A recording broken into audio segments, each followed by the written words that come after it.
مال بڑھانے والا عمل۔ حضرت رسول اللہ صلی اللہ علیہ وآلہ وسلم نے فرمایا، جو بھی مسلمان پاک مال سے صدقہ دے وہ اسے گویا خدا بند رحمان کی ہتھیلی میں رکھتا ہے اور خدا اس کو پروان چڑھاتا رہتا ہے یہاں تک کہ اس کی ہتھیلی بھر جائے۔ کسی کی مالی مدد کرتے وقت یہ باتیں سوچیں، آپ جو بھی دے رہے ہیں وہ اپنی جیب سے نہیں بلکہ اللہ کے دیے ہوئے مال سے دے رہے ہیں۔ آپ بظاہر ضرورت مند کو دے رہے ہیں لیکن بسم اللہ الرحمن الرحیم۔ السلام علیکم ورحمۃ اللہ وبرکاتہ۔ محترم ناظرین، امید کرتی ہوں آپ جہاں بھی ہوں گے خوش ہوں گے، خیر و عافیت سے ہوں گے۔ محترم ناظرین، جو انسان اپنے اصل سے بھاگتا ہے وہ پھر ساری زندگی بھاگتا ہی رہتا ہے، کیونکہ اصل کبھی نہیں چھپتا، کبھی ختم نہیں ہوتا۔ اس پر لحاف ڈالیں، غلاف یا مٹی، یہ کہیں نہ کہیں سے پھر باہر نکل آتا ہے، ہزار سرموں والے اسدح کی طرح،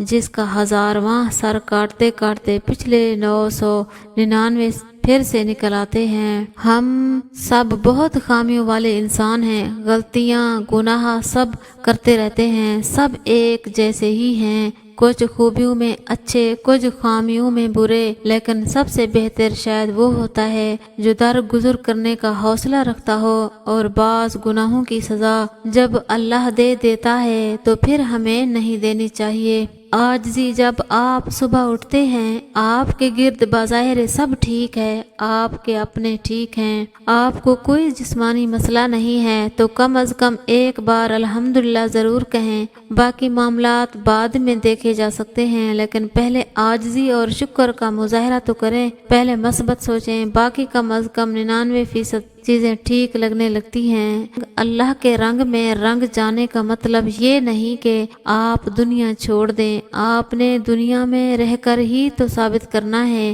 کہ آپ کو اللہ سے کیسی محبت ہے۔ بس دل میں یہ جذبہ رکھیں کہ اللہ کی پسند اور رضا کو سب سے پہلے رکھنا ہے اور اس پہ سمجھوتا نہیں کرنا چاہیے، وہ پردہ ہو، نماز ہو یا دل کی خواہش۔ اچھی امیدوں اور یقین کو زندہ رکھنا بہت ضروری ہوتا ہے، جیسے رات کے بعد دن پر یقین، خزاں کے بعد بہار پر یقین، اندھیروں کے بعد اجالوں پر یقین رکھنا، ویسے ہی ہمیشہ اچھے کی امید رکھیں اور خوش رہیں۔ جلد جلد کام نپٹانا کوئی گناہ نہیں، کچھ کام ہمیں واقعی اسپیڈ سے کرنے چاہیے تاکہ زیادہ اہم کاموں کے لیے وقت نکال سکیں، لیکن نماز، قرآن اور دعا یہ وہ کام ہیں جن کو تیز رفتاری سے کرنا ان کو بے اثر کر دیتا ہے۔ تقویٰ، جس طرح اللہ سے ڈرنے والے کے معاملات آسان ہو جاتے ہیں اسی طرح تقویٰ چھوڑنے والے کے معاملات مشکل ہو جاتے ہیں۔ امام ابن قیم رحمۃ اللہ علیہ فرماتے ہیں، اعضاء میں سب سے زیادہ آسان زبان کو حرکت دینا ہے اور یہی سب سے زیادہ نقصان دہ بھی ہے انسان پر۔ دعا کا بہترین سلیقہ، حضرت امیر المومنین امام علی رضی اللہ تعالیٰ عنہ نے فرمایا، یا اللہ، ہمارے جو کام تجھے اچھے معلوم ہوتے ہیں انہی کے طفیل ہمارے برے کام معاف فرما دے، اور جو کام تیری رضامندی کے موافق ہیں ان کی بدولت ان سے درگزر فرما جو کہ اس کے مخالف ہیں۔ تولا و تبرا، اللہ کی مضبوط رسی۔ حضرت رسول اللہ صلی اللہ علیہ وآلہ وسلم نے اپنے اصحاب سے فرمایا، ایمان کی کون سی رسی زیادہ مضبوط ہے؟ انہوں نے کہا، رسول اللہ صلی اللہ علیہ وآلہ وسلم ہی بہتر جانتے ہیں۔ بعض نے کہا نماز، بعض نے کہا زکوٰۃ، بعض نے کہا روزہ، بعض نے کہا حج اور عمرہ، بعض نے کہا جہاد۔ حضرت رسول اللہ صلی اللہ علیہ وآلہ وسلم نے فرمایا، جو کچھ تم نے کہا یہ فضیلت ہے، لیکن یہ سب سے زیادہ مضبوط رسی نہیں۔ سب سے زیادہ مضبوط رسی حب فی اللہ و بغض فی اللہ، اور اولیاء خدا کو دوست رکھنا اور ان کے دشمنوں سے بغض رکھنا ہے۔ حضرت عثمان کا حضرت علی رضی اللہ تعالیٰ عنہ سے پیار۔ جب حضرت علی رضی اللہ تعالیٰ عنہ کا سیدہ فاطمہ زہرا رضی اللہ تعالیٰ عنہا کے ساتھ نکاح ہوا تو شادی کی ضروریات پورا کرنے کے لیے نبی کریم صلی اللہ علیہ وآلہ وسلم نے حضرت علی رضی اللہ تعالیٰ عنہ سے فرمایا، تم اپنی زرع کو فروخت کر دو۔ حضرت علی رضی اللہ تعالیٰ عنہ کہتے ہیں، حضرت عثمان غنی رضی اللہ تعالیٰ عنہ نے میری زرع مجھ سے 400 درہم میں خریدی اور مجھے 400 درہم پورے دے دیے۔ حضرت سیدنا عثمان رضی اللہ تعالیٰ عنہ نے مجھے علی سے کہا اب یہ ذرا بھی میری طرف سے ہدیہ قبول کر لیں۔ سیدنا علی رضی اللہ تعالیٰ عنہ کہتے ہیں میں وہ 400 درہم اور وہ زیرہ لے کر نبی کریم صلی اللہ علیہ وآلہ وسلم کی بارگاہ میں حاضر ہوا اور سارا ماجرا بیان کیا تو نبی کریم صلی اللہ علیہ وآلہ وسلم نے حضرت عثمان رضی اللہ تعالیٰ عنہ کے لیے دعائیں فرمائیں۔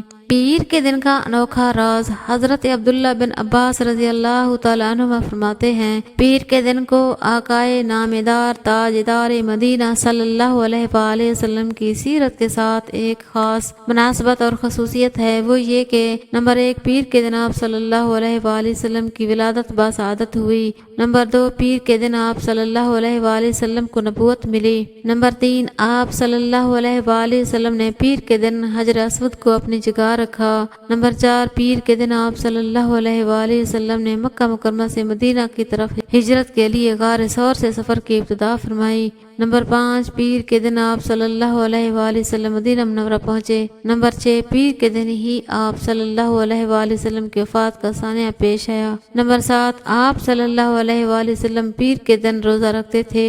حضرت امام حسن حضرت امام حسین رضی اللہ تعالیٰ عنہ کے بچپن سے ایک نصیحت آموز واقعہ۔ امام حسن اور حضرت امام حسین رضی اللہ تعالیٰ عنہ جب چھوٹے تھے ایک دن دونوں شہزادوں نے دیکھا کہ مسجد نبوی میں ایک بزرگ غلط طریقے سے وضو کر رہے تھے۔ وہ سوچنے لگے کہ اگر ہم اس بزرگ کو بتائیں کہ آپ کا وضو ٹھیک نہیں ہے تو اس طرح سے اس کے دل کی آزاری ہوگی۔ دونوں شہزادے قریب آئے اور بزرگ سے کہنے لگے ہم دونوں بھائی وضو کرتے ہیں، آپ ہمیں دیکھ کر بتانا کہ ہم دونوں میں سے کس کا وضو ٹھیک ہے۔ امام حسن اور حضرت امام حسین رضی اللہ تعالیٰ عنہ نے جب وضو کیا تو یہ دیکھ کر بزرگ کہنے لگے شہزادو آپ دونوں نے ٹھیک وضو کیا، میں نے ٹھیک طریقے سے وضو نہیں کیا تھا۔ سبحان اللہ، امام ہو تو ایسے ہوں جو عزت بھی رکھ لیں اور ہدایت بھی دے دیں۔ شان امام حسن و حسین، عید کا دن تھا، امام حسن و حسین اپنے نانا محمد صلی اللہ علیہ وآلہ وسلم کے پاس آئے اور فرمایا نانا جان سب کے پاس سواری ہے، ہمارے پاس سواری نہیں، ہم کو بھی سواری پر بیٹھنا ہے۔ محمد صلی اللہ علیہ وآلہ وسلم نے امام حسن کو اپنے ایک کندھے پر بٹھایا اور امام حسین کو اپنے دوسرے کندھے پر بٹھایا، میں تم دونوں کی سواری ہوں۔ محمد صلی اللہ علیہ وآلہ وسلم اپنے شہزادوں کو کندھوں پر بٹھا کر گھر سے باہر آ گئے۔ جب باہر یہ منظر حضرت عمر نے دیکھا تو کہا اے حسن حسین تمہاری سواری کتنی خوبصورت ہے۔ اس کے جواب میں محمد صلی اللہ علیہ وسلم نے فرمایا اے عمر سوار بھی تو دیکھ سوار کتنے خوبصورت ہیں۔ سبحان اللہ۔ کسی کی مالی مدد کرتے وقت یہ باتیں سوچیں، آپ جو بھی دے رہے ہیں وہ اپنی جیب سے نہیں بلکہ اللہ کے دیے ہوئے مال میں سے دے رہے ہیں۔ آپ بظاہر ضرورت مند کو دے رہے ہیں لیکن در حقیقت آپ یہ مال اللہ تعالیٰ کو بطور قرض دے رہے ہیں جس کا کئی گنا زیادہ اللہ آپ کو عطا فرمائیں گے۔ صدقہ دینے یا کسی کی مدد کرنے سے مال گھٹتا نہیں بلکہ وعدہ خدا بندی ہے کہ یہ مال بڑھتا ہے۔ سبحان اللہ۔ اللہ پاک ہم سب کو نیک عمل کرنے کی توفیق عطا فرمائے، آمین۔